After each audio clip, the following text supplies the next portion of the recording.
गोदान प्रेमचंद का अंतिम और सबसे महत्वपूर्ण उपन्यास माना जाता है। किसान जीवन का इतना मार्मिक चित्र प्रेमचंद ही खींच सकते हैं। गोदान में सामाजिक, राजनीतिक और आर्थिक समस्याओं को स्थान दिया है। लोगों का मानना है कि गोदान एक महासागर है। इस उपन्यास में लेखक ने लिखा नहीं बल्कि जिया है। यह उपन्यास गांव और शहर का द्वंद्व है, जिसमें प्रेमचंद शहरीकरण के आगमन की घोषणा करते हुए गांव की समाप्ति का संकेत देते हैं। कुछ लोग इसे उनकी सर्वोत्तम कृति भी मानते हैं। इसका प्रकाशन 1936 में हिंदी ग्रंथ रत्नाकर कार्यालय मुंबई द्वारा किया गया था। यह 296 पेज में लिखा गया है। तो करेंगे बुक पर चर्चा। I am Radhika and you are watching BookBars. If you have not subscribed to our channel, please do subscribe and please don't forget to press the bell icon to get all our updates.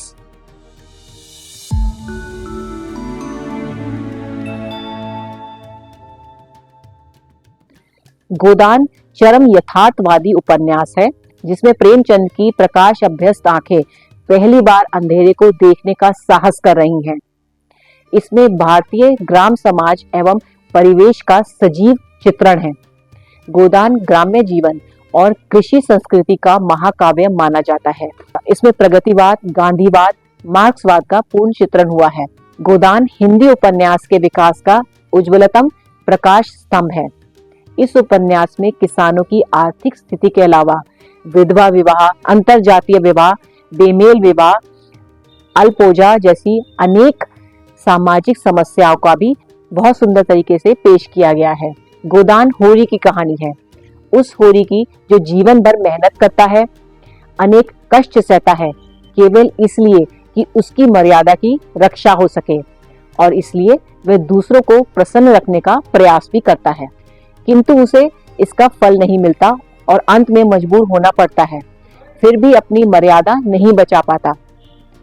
गोदान के नायक और नायिका होरी और धनिया के परिवार के रूप में हम भारत की एक विशेष संस्कृति को सजीव और साकार पाते हैं। ऐसी संस्कृति जो अब समाप्त हो रही है या हो जाने को है, फिर भी जिसमें भारत की मिट्टी की खुशबू भरी है। प्रेमचंद ने इसे अमर बना दिया है, जिसमें उसकी कला अपने चरम उत्कर्ष पर पहुंची है। गोदान में भारतीय किसान का संपूर्ण जीवन, उसकी आकांक्षा और निराशा, उसकी धर्म भीरुता और भारत परायणता के साथ स्वार्थपरता और बैठकबाजी, उसकी बेबसी और उसकी निरता का जीता जागता चित्र उपस्थित किया गया है।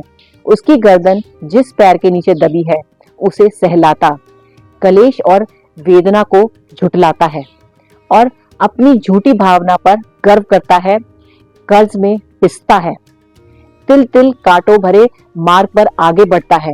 नगरों के शोरगुल और चकाचौंध ने गांव की विभूति को कैसे ढक लिया है। जमींदार, मिल मालिक, पत्र संपादक, अध्यापक, पेशेवर वकील और डॉक्टर, राजनीतिक नेता और राज कर्मचारी जोक बने कैसे गांव के इस निरीह किसान का शोषण कर रहे हैं और कैसे गांव के ही महाजन और पुरोहित उनकी सहायता कर रहे हैं। गोदान में ये सभी तत्व कांच की तरह साफ हो गए हैं। गोदान वास्तव में 20वीं शताब्दी की तीसरी और चौथी शताब्दियों के भारत का एक सजीव चित्र है, जैसा हमें अन्यत्र मिलना दुर्लभ है।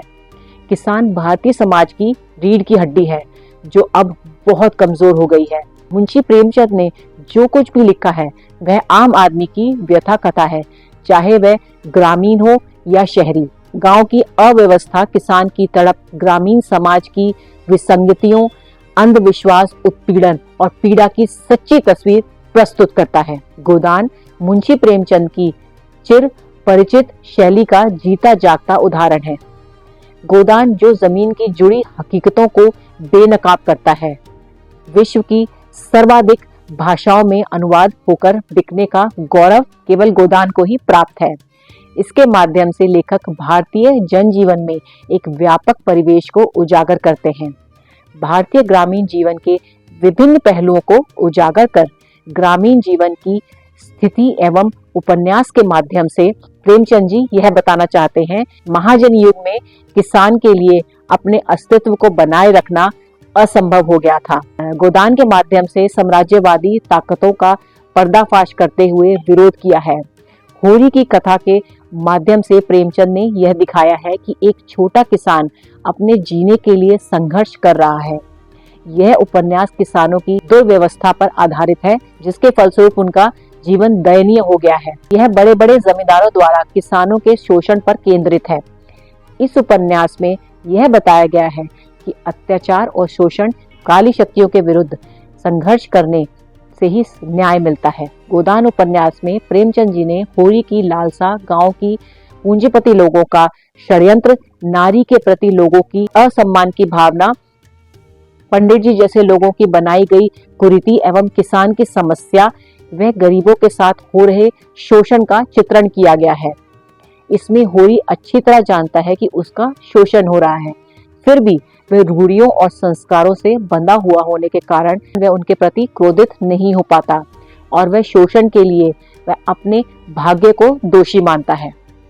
इस उपन्यास में हमें यह सीख मिलती है कि अत्याचार और शोषण काली शक्तियों के विरुद्ध संघर्ष करने से ही न्याय मिलता है। किसी भी तरह के संघर्ष को सहना कमजोरी की निशानी है। जब तक हम शोषण के विरुद्ध आवाज नहीं उठाएंगे, तब तक हमारा भला नहीं हो सकता। खुद की बेहतरी के लिए खुद को ही प्रयास करने होंगे। गोदान में बहुत सी बातें कही गई हैं। जान पड़ता है प्रेमचंद ने अपने संपूर्ण जीवन के व्यंग और विनोद, कसक और वेदना, विद्रोह और वैराग्य, अनुभव और आदर्श सभी को इसी एक उपन्यास में भर देना चाहा है। कुछ आलोचकों को इसी कारण उसमें अस्त व्यवस्था मिलती है। उसका कथानक शिथिल, अनियंत्रित और स्थान स्थान पर अति नाटकीय जान पड़ता है। ऊपर से देखने पर ही ऐसा लगता है, परंतु सूक्ष्म रूप से देखने पर गोदान में लेखक का अद्भुत उपन्यास कौशल दिखाई पड़ता है, क्योंकि उन्होंने जितनी बातें कही हैं वे सभी समुचित उत्थान में कही गई हैं। प्रेमचंद ने एक स्थान पर लिखा है, उपन्यास में आपकी कलम में जितनी शक्ति हो अपना जोर दिखाइए, राजनीति पर तर्क कीजिए, किसी महफिल के वर्णन में 10-20 पृष्ठ लिख डालिए, भाषा सरल होनी चाहिए, कोई दूषण नहीं। प्रेमचंद ने गोदान में अपनी कलम का पूरा जोर दिखाया है। सभी बातें कहने के लिए उपयुक्त प्रसंग कल्पना, समुचित तर्क जाल और सही मनोवैज्ञानिक विश्लेषण, प्रवाहशील, चुस्त और दुरुस्त भाषा और वर्णन शैली में उपस्थित कर देना प्रेमचंद का अपना विशेष कौशल है और इस दृष्टि से उनकी तुलना में शायद ही किसी उपन्यास लेखक को रखा जा सकता है। उम्मीद है ये वीडियो आपको पसंद आया होगा। ऐसे ही दिलचस्प वीडियो देखने के लिए हमारे चैनल को सब्सक्राइब करना ना भूलें। Thank you.